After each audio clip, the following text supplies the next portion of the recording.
So last night I was in 770 Eastern Parkway speaking, at least 2,000 people there, and speaking about the importance of what we're doing over here. We want to make sure this message gets to every single human being. Won't you please help support this work? We need your help to get this message out to every Jew and every non-Jew. The actions to take, have your money come to rabbismith.org so that we can get a message of hope to every human being. If you saw the Substack article I sent around before Shabbos, the whole point that the Rebbe is pointing out that we have to exert ourselves, we have to care about another person, and he tells the story of, in connection to Yud Shevat, meaning to say the day that he became the Rebbe and set forth this mission. I mean, the mission's always been here. This is the mission from the beginning of mankind, since God Almighty created the first man. The mission has been always to bring about the redemption of every single human being when we're going to be in a permanent state of connection to God Almighty. We're always connected to God Almighty. We'll be permanently aware of that. And once we're aware of that, then there'll be an era, permanent era of no more war, no more strife, no more suffering, no more shortage, no lack. It'll be just pure abundance. And for every single human being. And the sole occupation of the world is going to be to know God Almighty. So the Rebbe tells in one of the stories about this, about the first Lubavitch Rebbe, the Alter Rebbe, the Rebbe Shner Zalman of Liadi, how he went out of his way, literally, meaning to say he was in the middle of his prayers on the holiest day of the year, and he took off his tallis, his prayer shawl, and he left the synagogue in the middle of the prayers to go to the farthest reaches of the town, and he went, and there was a lady there who gave birth, and she didn't have anyone to take care of her, and this great rabbi put aside everything else, and on a day in which a person is not allowed to do forbidden labors, a Jew is not allowed to cook and not allowed to chop wood and so forth, and light a fire. These are all forbidden labors for a Jew on the Holy Sabbath. And he did these things because he's allowed to take care of a woman who's just after childbirth for 7 days, is considered a person who's ill, in danger of her life, and she needs hot food. And he took care of her. And he then went back to the synagogue to continue praying. He didn't send anybody else. He himself saw the need, and he went and took care of this person. So in 1984, the Rebbe told this story again and said, this comes to tell us that we have to know that the world, the non-Jewish people of the world, need our attention. That no person is exempt from this. No Jew is exempt from this. He needs to know, no matter how lofty he is in his other occupations, is that what he's doing with his time, he has to know that his non-Jewish neighbors need to hear from him. And he has to go put aside everything else and go knock on their doors and speak to them about the fact that they're created in God Almighty's divine image, and that they have a purpose in the world, and that there's a divine message for every single human being, that they're worthwhile, they're not needed, they're essential, and there's a divine instructions, the loving divine guidance from God Almighty, the commandments that apply to every single human being, the Shavah Mitzvahs B'Nenoch, the 7 commandments, and all their hundreds of details which we're learning here. So this I gave over last night to these 2,000 people, and hopefully reach the whole world, because what we're doing over here needs to be replicated by every single person in the world. Every Jew needs to take on this responsibility because the world needs it, and every single human being also needs to see this, that we cannot write off any other human being. We can't say, oh, those people over there, they're too far away from me. Those people over there, who knows what they're thinking and doing. It's not my problem. It is my responsibility, just like the Alter Rebbe, first Chabad Rebbe, first Lubavitch Rebbe. He didn't say, listen, this lady who gave birth, she has a husband. Why is she home alone? Is because he went to the synagogue to pray. Who's the most obvious person responsible for her well-being? Is her husband. Go send a messenger to get him to come back from the synagogue to go and take care of her. He didn't say that. He said, she needs help. I'm aware of that need. I'm going to go and I'm going to help her. And He didn't say, oh, the congregation needs me and my prayers on Yom Kippur set the whole world on the right track for the whole year. None of that. This person needs my help. I'm going to go do that. And that's what the level of commitment that we need for each other, that we need to be able to sense the need and to recognize that since we sense the need, that it means that we have to do something about it. And that means going to the greatest extent. This lady was on the other, she was on the edge of the town. She's like, it's a long walk because they didn't have cars. Not only did they not have cars in those days, but in addition, he's not allowed to use the car. So, you could drive an ambulance on the Sabbath, and Shabbos is necessary to save a life, God forbid.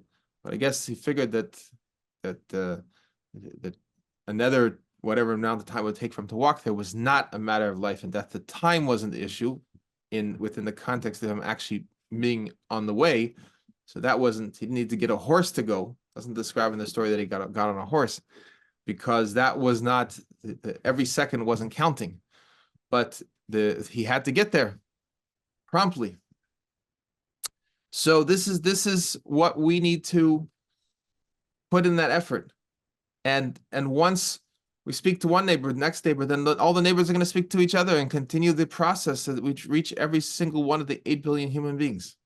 So this is the incredible message that the Torah is bringing to the forefront. And this has always been the message of the Torah. Like the Rebbe says, we're not looking for, we don't need to find any new ways over there. This is the path of the Torah, because this is exactly how Abraham, our father, conducted himself. He didn't say, oh, I'm going to wait around till people come. I'll have myself a nice welcoming place and teach people of God if they get here. No, he went out and he was actively pursuing every single human being, because so filled with enthusiasm for God Almighty, such a love for God Almighty, recognizing God Almighty's love for him. There's no greater experience than to know you're loved. If you know you're loved by an infinite creator who's making it his priority to bring you into existence out of nothing at every single instant, there's no greater feeling than that. There is no greater feeling. And it immediately solves all the problems that you have in life, because you can't possibly have any anxiety. You can't have any worry. You can't have regret about the past, because God Almighty is forgiving you. He's saying, hey, you're worthwhile to recreate what you did in the past. You're created like new. You're being created actually new from nothing at this moment in time.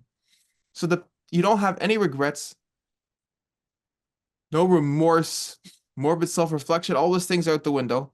You have nothing to worry about in the future, and you're being given everything you need right now. So there's no more stress.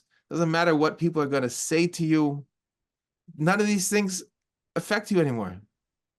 If you know that you're loved by God Almighty, who's bringing you into existence at every single instant, then if someone else is in a bad mood and tells you something, anything, no matter how off track it is, how could it possibly affect you if the Creator himself is ratifying you and validating you? So you don't need their approval, and you're not affected by the lack of their approval. Just be a mensch. Mensch in Yiddish means a proper human being. So this is you could just see, if you just pay attention to what's happening over here, you could see how the whole world could be transformed. And it's because it's a divine, it's a revelation, it's a recognition, it's awareness of the divine. Meaning to say, it's not based on your own affirmations that you're going to tell yourself, I'm a good person. That's very nice. But why are you a good person? It's because the infinite creator is creating you at this moment in time. That's permanent, unchangeable. It's not based on your moods. You're not trying to convince yourself of something that you wrote on a piece of paper or someone else told you to say. On the contrary, you are convinced by the virtue of the fact that you exist. The fact that you exist means that you are divinely sought. God Almighty seeks you to exist. That is his intention. So the whole world changes. You will experience the world changing. For every moment that you're in that awareness, the world looks different. You feel different. The world looks different. Everybody else around you looks different, no matter what they're doing. You take that, repeat that 8 billion times. There is no strife. There is nothing to be bothered by the other person bumping into you. Can you imagine? The prophet Isaiah says that every single human being is going to come to the holy temple in the holy city, in the holy land, every Shabbos and every Rosh Chodesh, every new moon, beginning of every month. 8 billion people. Can you imagine the right now, there's 26 million flights a year in the entire world, airplane flights. To carry the 8 billion people in one shot for one Shabbos, to get there for one Shabbos, you need 26 million flights a week. Can you imagine the congestion, the crush of people coming to the holy city, to the holy land every week? And there's going to be, no one is going to be bent out of shape. Why did you get there first? Why did you cut off my plane? Why did you cut me off on the way? All these things are irrelevant. How could you possibly be bothered by those things when you're in a sense, when you're aware of the presence of God Almighty bringing you into existence? So so you can start to feel this. You can start to experience now the joy of the redemption of the Messianic era when you recognize this reality.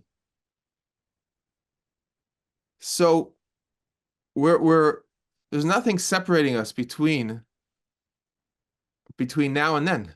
There is no separation. It's not that there's an outside change has to happen. It's not that the weather has to shift over there, or someone else has to get his act together. No, I just have to change my willingness to let go of this exile. You don't have to go anywhere.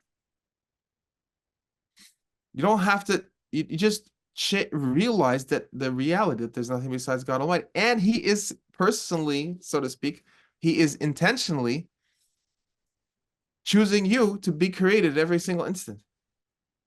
And the fact that makes you the most important person in the world. But because you know God Almighty is creating every other person intentionally at every instant, they're also the most important person in the world. And I'm perfectly fine with being one of 8 billion most important people in the world. And you'll be fine with that also. So this is what the energy of the day is. The Rebbe explains that all these days when we celebrate different milestones in the events that are leading towards this final redemption, that each milestone, each thing that we're celebrating, each cause for celebration is really a nesinas kayach. It's a giving us strength to be able to implement this. That it's not just, it's like, for example, you have, say, in the United States of America, you have the Day of Independence, Independence Day, July the 4th. So people celebrate it as a great thing happened 200 plus years ago. But in a Torah context, when something is being celebrated, that itself is giving them the power to make that thing happen. And imagine that the Day of Independence is the day itself is giving you the power to remain a person with liberty. Because the day itself represents the energy of that liberty. So I don't know if that Americans are thinking about that, but in the context of recognizing that a day when the entire life energy and focus of one person transitions into the next generation of the Rebbe, bringing us all to this awareness of our mission. It's the seventh generation. That is the Nesinas Keach. That is it. We are given a dose of divine energy to be able to fulfill this mission. So it's not just about nodding your head and saying, "Oh, this is so beautiful. May it be so." No, it is so. And we are given the power to do this. And God willing, we will carry it out. Because what else would we want to do with our time? You want to go back after listening to this and go back, or do I want to go back to like worrying about what's going to happen next and why there's not enough? And I can't believe I did this thing yesterday. What did I do? No, that is why would anyone want to do that? We have a choice. So let's choose it. Let's choose to be aware of God Almighty. So let's continue now. We are going to pull up over here the page 354, where we are going through the ways in which the Torah is instructing us not to follow in the ways of those whose service is foreign to the service of God Almighty, or the way that they're doing things is foreign to the service of God Almighty. And we started last week a discussion about head coverings for men. Does a man have an obligation to cover his head? And what is the concept over here of this? And then we're going to discuss how this applies to us. Okay, so we were discussing last week the concept that we don't want to do anything that is going to be emulating or similar to the ways of those that are going against God Almighty, the idolaters. And since the idolaters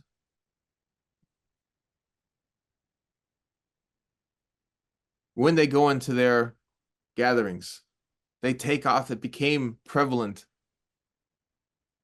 over the years that the non-Jews, as soon as they go into their buildings of idolatry, they take off their head covering, they take off their hats. So therefore, you would say, we can't take off our hats, can't take off our head coverings. Now, the question though is, but there's another reason for, what's the real reason for putting on the head covering? It's because it's awe of God. It's going to bring about a good reverence in yourself from the head covering. So that's the reason. Well, if that's the reason, then it's not a Torah commandment to cover the head. It's an act. It's a positive thing to take on for the man to do to show reverence to God and to inculcate in himself a reverence to God Almighty. So now that is a positive conduct, but doesn't mean that you can't take off your head covering, that you can't take off your hat. So the fact that taking it off, not doing that act of reverence, lines up with the act of the idolaters who are taking off the head covering, maybe that's not sufficient, maybe that's not relevant. The fact that if a person's not feeling that he wants to be so reverent at this moment in time, he's not going to cover his head. The fact that the idolaters are not covering their head, why should that affect your choice about whether to cover your head or not? The real reason to wear the head covering is to be reverent. What?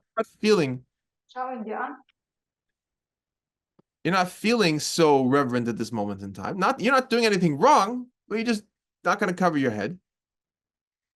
Or you're in a time and place where people are not covering their head and you don't feel comfortable covering your head. But you're not doing it because you want to be like the idolaters. So that's the question we started to explore last week. And we're seeing that there's different opinions.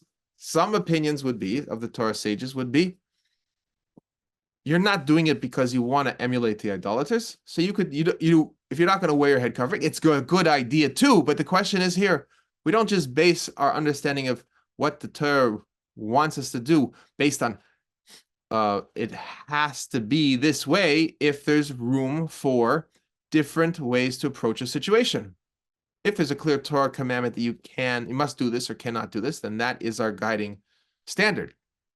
But if it's a custom that we've taken on to increase in our awareness of God Almighty and increase in our devotion to God Almighty, then it doesn't take on the force and effect of you absolutely must do it no matter what.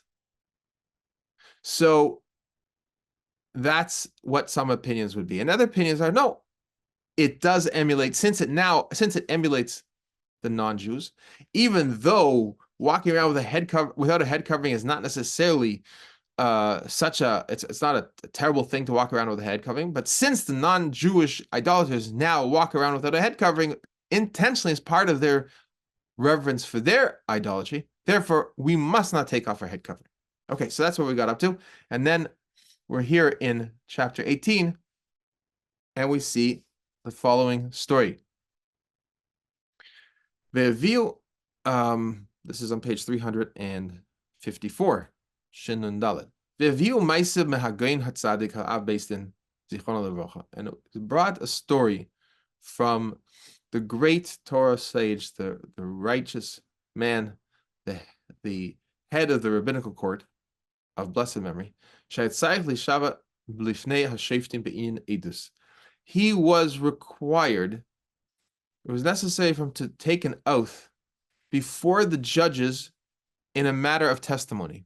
So he was, I guess, doesn't describe all the details of what happened over here, but it seems to be that there was some sort of non-Jewish court, and they called him as a witness, and he had to make an oath, because courts typically require an oath from before the testimony or as part of the testimony of a witness, and he was required to make this oath. For Amruloi, and they told him that he has to take the oath with his head uncovered, with a revealed head.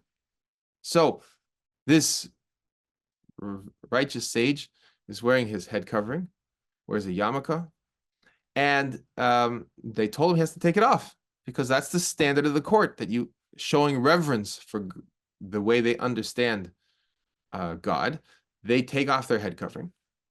And so therefore, since the person is making the oath, he has to take off his head covering. For Amruloi, velo haya ritza, and he did not want to do this. He refused to take off his head covering. V'kanasuo sh'lishalem 500 reish v'chof mibnei zeh. And they fined him, since he refused to take off his head covering to take the oath, they fined him 500 of this type of currency, that I'm not sure what it's referring to over here, the currency of the time and the place, because of this, that he refused to take off his head covering. V'hu kiddush shem shamayim berabim, and he sanctified the name of God Almighty in public. V'afal pikein lo ratza lisha. And even though he was being severely punished, I guess this is a large fine, and he was going to be lose his money as a result, he still did not want to take the oath. We're up to the top of the second column, Beis HaMishpat. Afterwards, his situation, his judgment, the fact that he was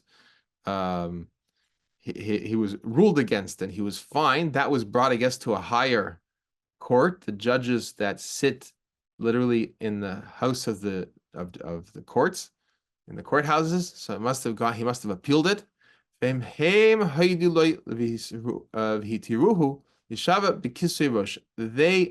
acknowledged that he was right, and they permitted him to swear with a covered head. So now, again, it doesn't tell us the details of what his case was, how he presented his case, but I'm just going to imagine over here that he explained to them that for him, as a Torah observant, God-fearing Jew, with a head covering is the sign of reverence. So if you're looking for me to make an oath, and you want to know that I have the greatest reverence for God Almighty, and to tell the truth, I'm making an oath and I'm going to be telling the truth. For me as a Jew, if I take off my head covering, that is a reduction in my level of reverence of God Almighty. It's that would be serving the opposite purpose on which you, the court, want to accomplish. You want me to have the highest awareness of God Almighty. So therefore, let me make my oath with my head covering on, because that is how I am in a most reverent state. And that's exactly what you want. So let me make the oath with the yarmulke on. Now, we see from this story an incredible 2 points over here. Number one is that he was willing to sanctify the name of God Almighty by staying true to what the proper Torah conduct was, no matter the consequences. Even though they're going to fine him this 500 currency, this currency equivalent of 500 units of this currency, he was not going to budge from the standard, which is that the Jewish man keeps his head covered. And number two is that he sincerely wanted to do what was right according to the standards of what the court was really trying to accomplish. The court, what's a court trying to do? A righteous court, and this non-Jewish court was trying to find the truth in the matter, to come to a judgment, to the underlying case in which he's testifying in. And they want a person to take it seriously, that they're going to tell the truth. He could have just said to himself, listen, they want to insist on that he doesn't have a head covering. So just go along with them. Why pay the fine and go to hearings and go to appeals and all this and severe consequences? He could just take off his head covering, say the oath, and be over with.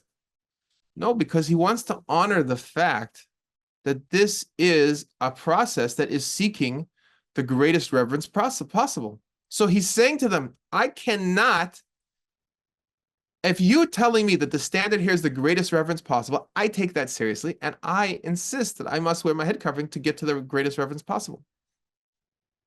Now, the other point over here is that we have one of the reasons that it is a man, one of the times in which a man must cover his head is when he's saying the words, he's mentioning God Almighty's name.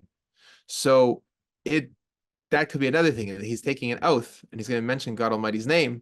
So that is, perhaps he felt that was not negotiable, meaning to say, it's not just coming from the matter of extra good conduct to be more reverent, but we said that there were two times in which everyone agrees that the man must cover his head. One is at the time of prayer and mentioning God's name, and one is before a great Torah sage. He must cover his head. That's reverence. That's mandatory. So it could be that he was also thinking that since an oath is a mentioning of God's name, even though it's mentioning God's name in a foreign language, because he's taking the oath in whatever language of the country that he was in, nevertheless, he was. So since it was mentioning God Almighty's name, even in a foreign language, nevertheless, he was going to be particular to keep the requirement that when mentioning God's name, he has the head covered. So this is just a little bit of insight into what's going on over here. We don't know, again, that this is very little details over here to know exactly what he was thinking, what his point was, but he did not budge. And the non-Jewish court came around. But I am a chuvas, not to Shevek, or Chaim Simon base. We are now on the next paragraph. See in the Torah response of it's called not to shork shanishal. The question was posed, but ish echad dechil chatayin, a man who was conscientiously afraid of going against God Almighty's will, committing a sin. So he he wanted to learn a trade, and and it's not really clear exactly what he was trying to learn, but it had something to do with Archaius. Archaius is generally referring to the non-Jewish courts. So he had to, maybe he was an apprentice of something in the court system, either as a lawyer or a clerk or not clear what. And he was required, as part of this trade, of this occupation, this profession, he would be required to sit there with a revealed head, without a head covering the entire day. And he was asking the question, is it permissible for him to do this? So obviously this was a God-fearing person who was asking this question, because he was asking the question.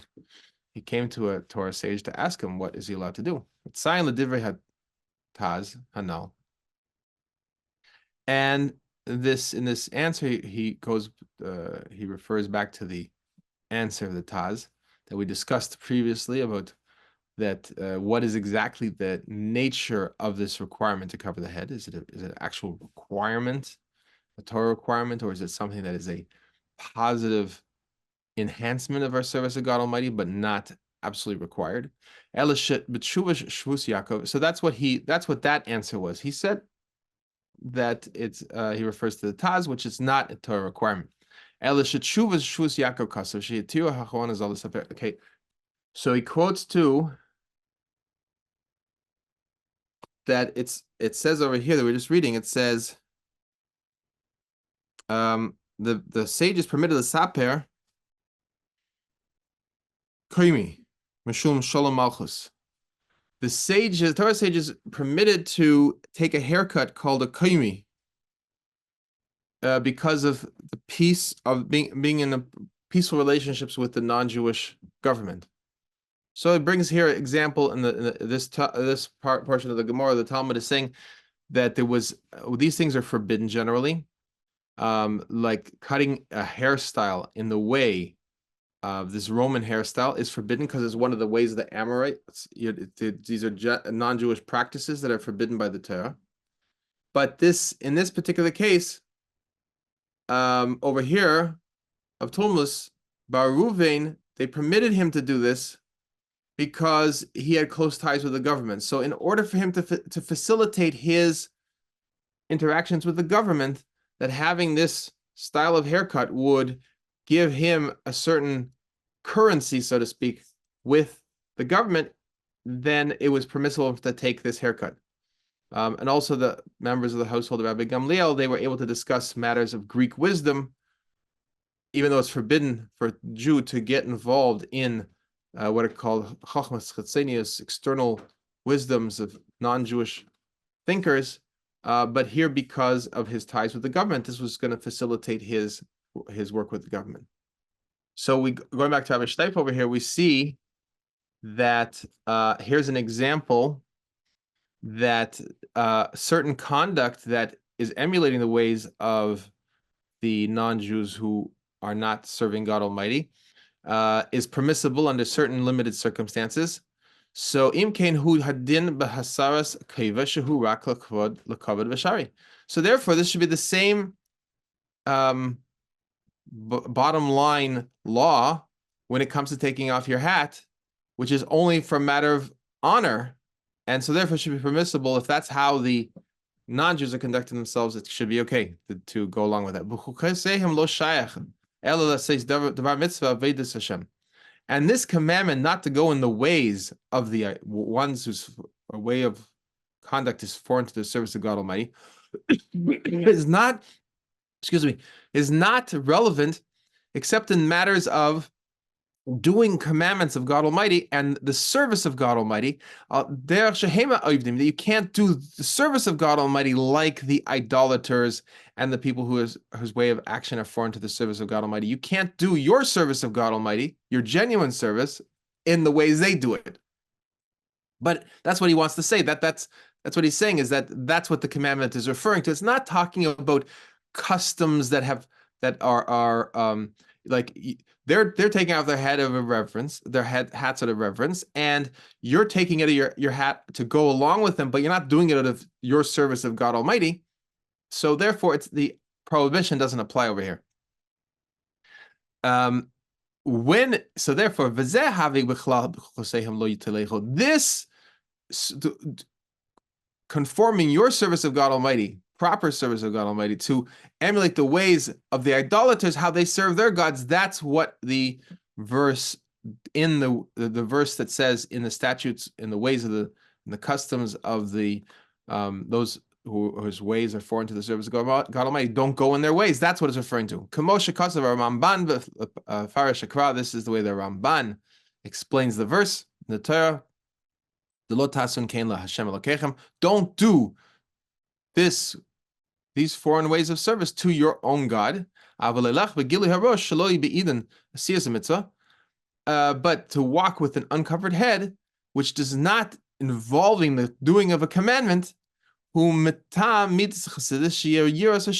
is the reason that the man is covering his head, because it's the ways of the characteristics of a person who is dedicated to the service of God Almighty in a way of going above and beyond the minimal requirements, in a way of kindness and love for his Creator, and that he wants to have the fear of God upon him.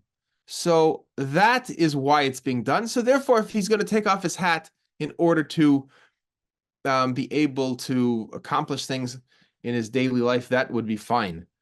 Adkan, this is the end of that quote. But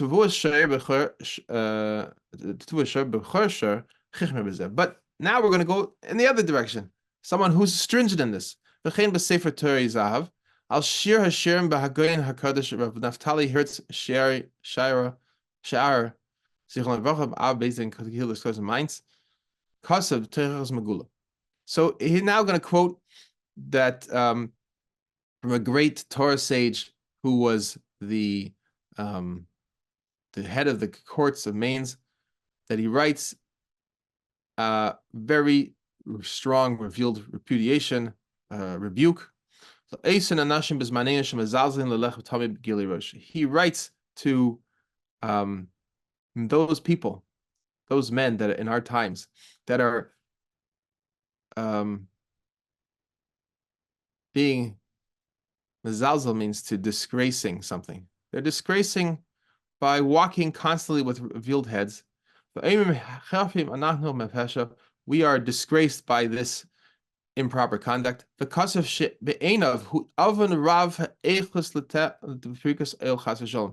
this is a sin of the quality of the transgression of throwing off the yoke of heaven, God forbid. And this is he's doing a disgrace for the divine presence. Because the divine presence is above the head of man. Like it's explained in the Holy Zohar, in the portion of Balak, in the 187th page. Pasach v'amar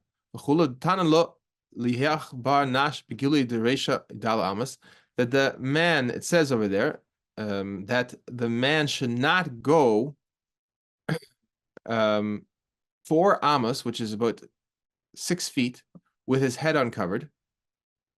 My time at the Shechinta Shai al Reisha. What's the reason? Because the divine presence is on the head.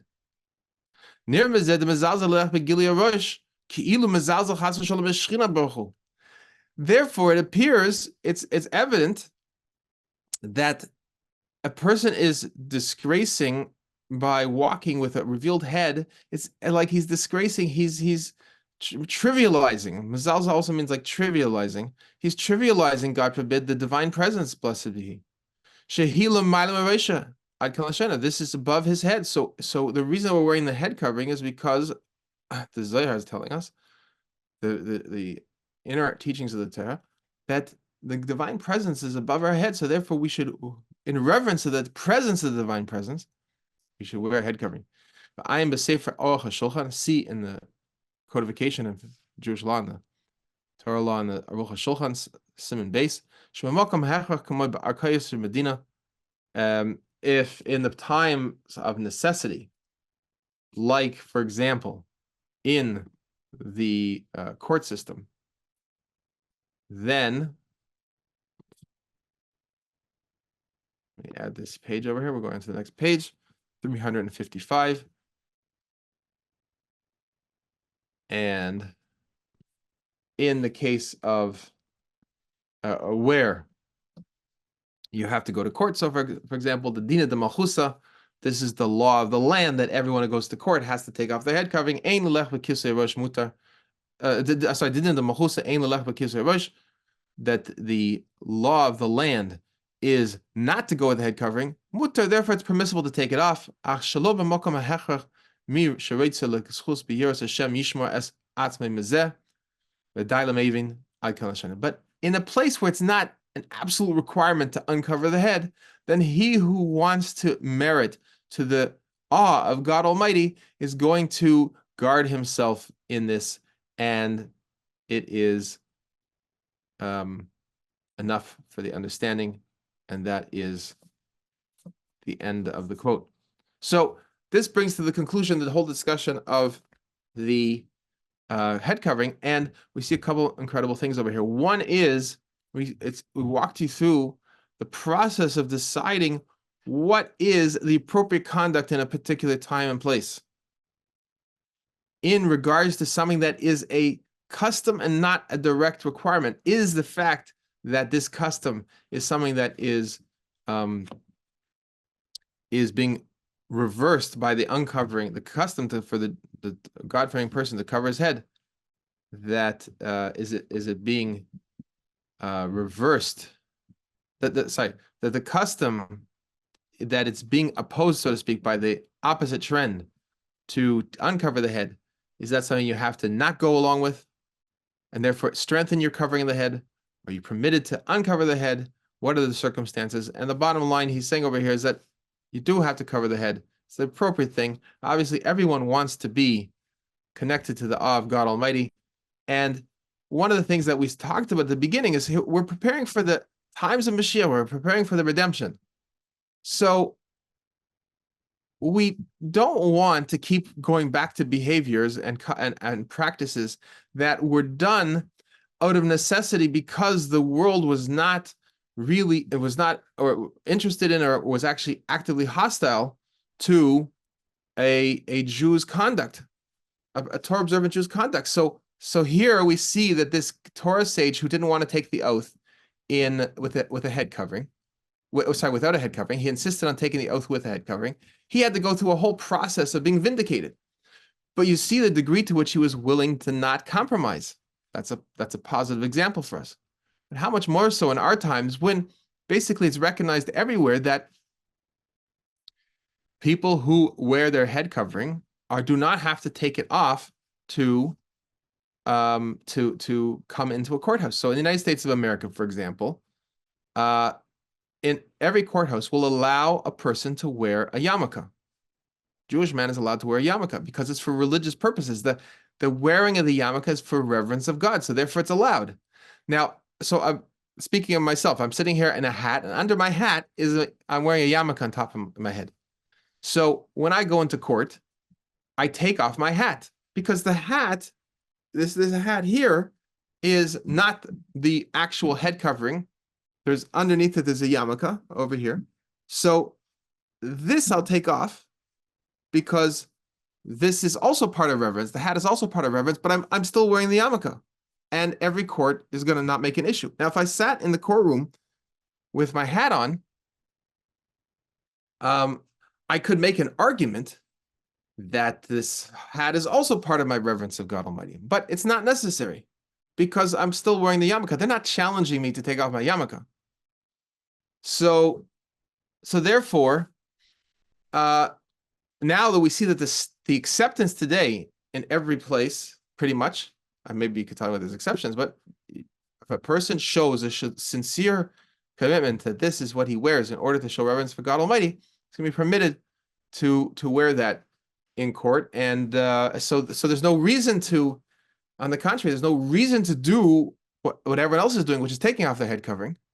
Why would you do that when you have acceptance of the fact that you are wearing a head covering in order to show reverence of God Almighty? So go ahead and wear it. Because that's what the world is going to look at. We don't want to go backwards and say, oh, well, I could wear the yarmulke, but someone's going to say he's going to take it off because he wants to fit in with everyone else. But 1 second. That's going backwards.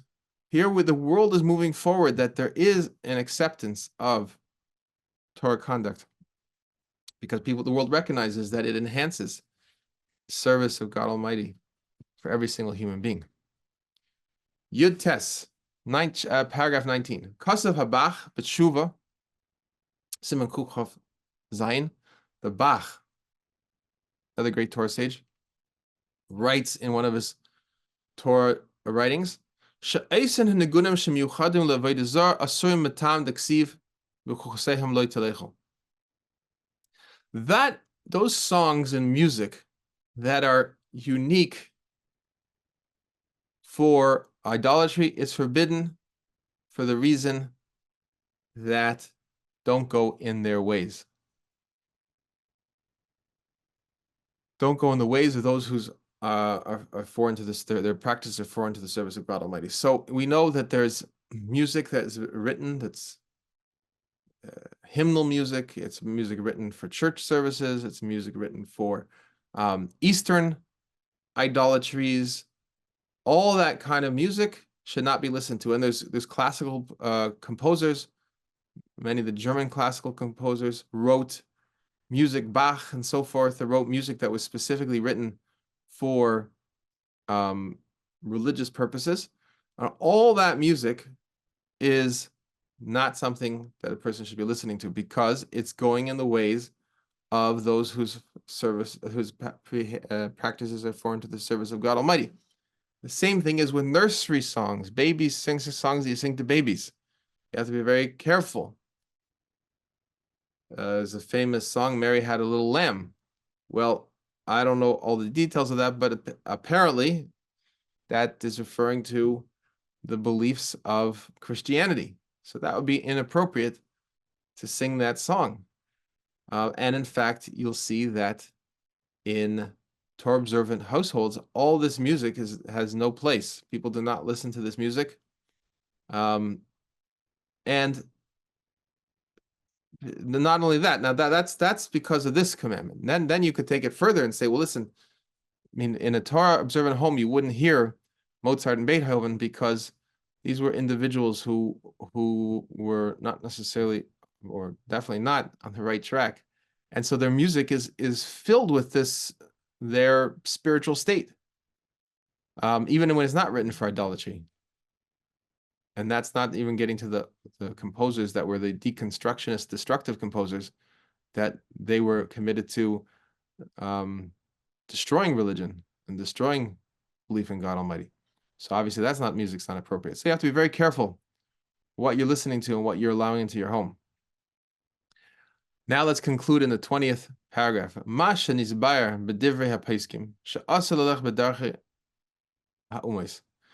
This that we've explained from the words of the Torah sages, the Torah, the ones that are the Peskim, are the ones that are decisors, that are bringing to practical statements of what is the way of conduct, what to do and what not to do, that they've forbidden, that these words bring to our attention that it's forbidden to walk in the ways of the nations.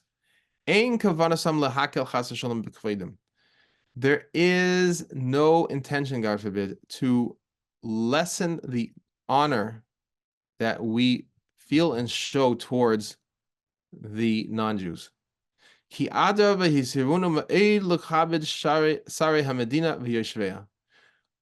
on the contrary, we are warned very much to honor the ministers of the country and its inhabitants, meaning the government officials, the people that are in charge of the government, and the residents of the country, the inhabitants of the country, all of them. Fiksiv al tataev mitzri, and it says don't go ahead and be harsh to an Egyptian.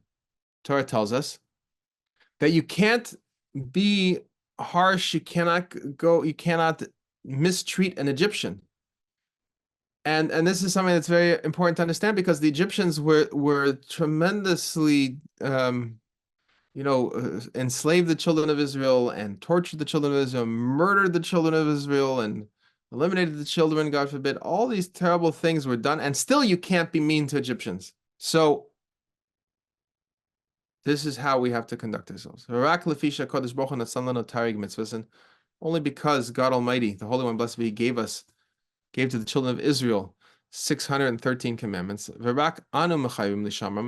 only the children of Israel are obligated to keep those full 613 mitzvahs, commandments. And that however, the children of Noach are not required to keep other than the 7 commandments, like is explained here in this writing. And we know that the 7 commandments includes 30 commandments and includes hundreds and hundreds and thousands of details. But still, the full 613 commandments is something that's a specific requirement on the children of Israel.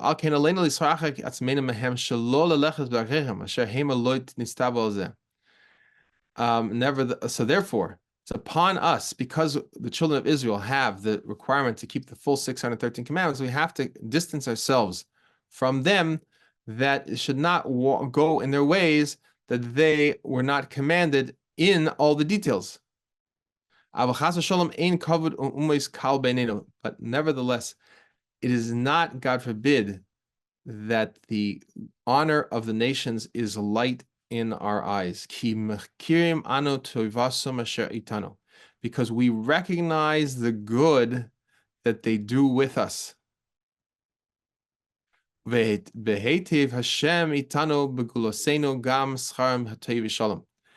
in the goodness of God Almighty with us in our exile, also their reward, their good reward will be, or the good reward for their good, that the nations do for the children of Israel, they will be repaid for the good that they are doing.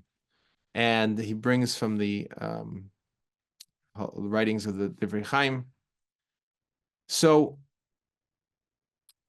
very, very important point over here, that we have to understand that we have, first of all, the Rabbi Steif is writing, there could be develop a kind of a cynical perspective, God forbid, of how a person could say, look at all the things that the non-Jewish nations have done to the children of Israel, and kind of hostility, but that's not the Torah perspective. On the contrary, the Torah perspective is to honor every single human being. And it's telling the children of Israel, they have to honor the non-Jews, even the Egyptians. Even in the midst of all the things that are done incorrectly and done inappropriately and completely against God Almighty's command and are painful to the children of Israel and destructive to the children of Israel, nevertheless, you still have to treat the nations with honor. And also, you can't lose sight in the negativity of some of the non-Jews. You can't lose sight of that.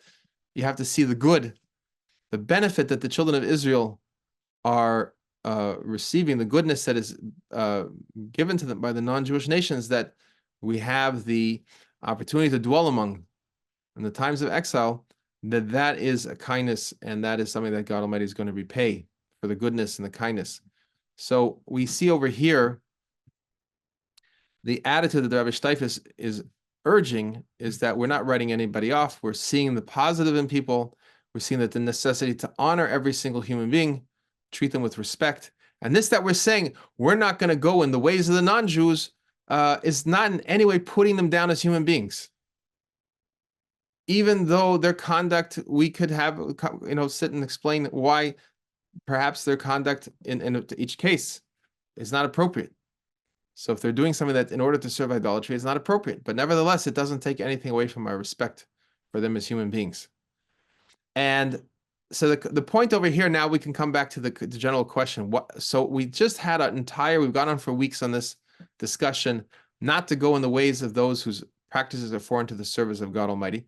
And the question is, does this commandment apply to B'nai Noach, to children of Noach, to every human being? And so according to this last paragraph, it would seem like he's saying that the reason that that we cannot go in their ways is because we're commanded in more commandments, so we have to be in a higher level of so to speak, vigilance in our conduct, and but that since the non-Jews are commanded in a subset of those commandments, that therefore we're not condemning their practices, but we're not allowed to partake of them. So the question is, does that mean, what does that mean practically for the non-Jew? So the answer is as follows. I would like to suggest the following: that what Rabbi Steif is talking about in this last paragraph over here is things where it's open for discussion whether or not that practice is inherently problematic. So we've already learned that if outright idolatry is forbidden for every single human being, that's one of the Sheva Mitzvahs ben Enoch. So that is forbidden for every human being. Conduct that's part of the service of idolatry is also forbidden to every single human being. Where the question of his point over here, and so therefore all the things that we learned that are related to the idolatry, related to idolatry and staying away from that applies to a non-Jew also. The question is going to be, what about these more refined discussions that if a person is going to the head covering issue, for example, where it's not clearly it's not an act of idolatry. If it was an act of idolatry, we wouldn't have had the discussion. We wouldn't be discussing, can you cover your head? If taking the head covering off is an act of idolatry, you can never take your head covering off. So we had a discussion because it's not forbidden to a non-Jew to take his head covering off. So therefore, the Torah is not requiring him to cover his head. It's not a prohibition to uncover his head. The question is, now let's say in that example, well, we'd have to apply, for the non-Jew, we have to apply the analysis. The question is, okay, first of all, why is he taking off? Why is he particular to uncover his head? Is it because he's serving idolatry, or it's a certain reverence that he's been trained in, that this is how you show respect, is taking off your head covering? He's not really thinking about idolatry, because we see that the non-Jews take their head covering off in their houses of worship, and they also take their head coverings off in the courts, and they also take their head coverings off when they sit together, and they also take their head coverings off when they eat their meals. So it's not an act of idolatry. So then now, so therefore, if a non-Jew, if a ben Noach is going to walk around with his head uncovered, we'd have to say that he's not doing anything wrong. A Jewish man has to wear a head covering because we are commanded in greater adherence to a greater number of divine commandments that requires this greater level of reverence. So therefore, he has to wear the head covering. But the non-Jew is not doing anything wrong by uncovering his head. But now we go to the second question. What's the point of covering the head? Well, the second point of covering the head is that it's modesty, it's reverence, it's acknowledging the divine presence. So that would be a good thing for a non-Jew to cover his head, if he so chooses.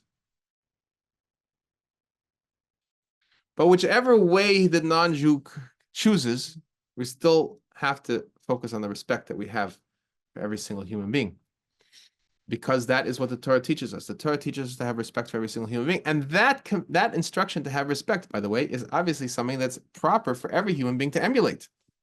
You need to think about the other people around you in this world that God Almighty is creating. Like we said at the beginning, God Almighty is creating every single human being intentionally, lovingly, for a purpose, because he wants them here in this world. So we can only have respect for another human being. We can only honor their presence and their existence, and not, God forbid, we have to be very careful, because there's a lot of people that write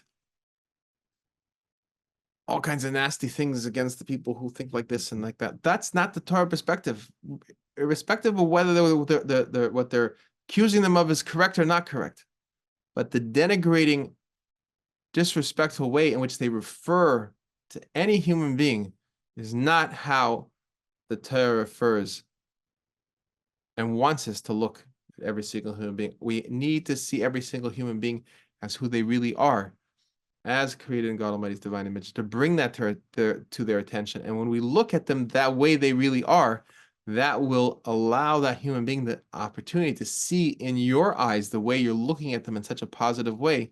And that will allow them to surface, give them the impetus to surface within themselves, the divine image within themselves, and to conduct themselves accordingly. And that's why it does make a difference how we look at other people, how we think about other people, how we speak about other people.